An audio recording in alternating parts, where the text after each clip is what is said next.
ఈ వల్లభ గణపతి వాటిలో ఒకటి. కానీ ఈ గణపతికి సంప్రదాయాలలో చాలా పేర్లు ఉన్నాయి.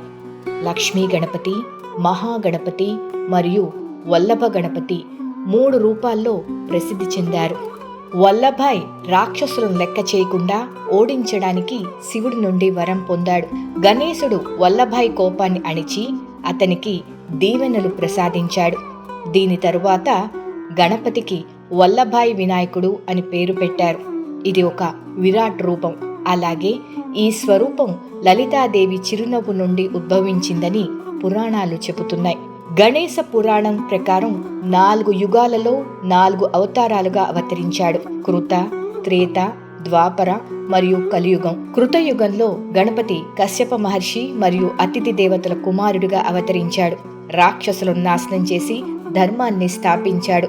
కృతయుగ అవతారంలో కొడుకు పేరు మహాకదర్. త్రేతాయుగంలో గణపతి పార్వతీదేవి కుమారుడిగా జన్మించాడు మరియు గణపతి తన బాల్యంలో అందమైన పెద్ద నెమలిని పట్టుకుని ఆడుకున్నాడు కాబట్టి గణపతికి మయూరేశ అనే పేరు పెట్టారు.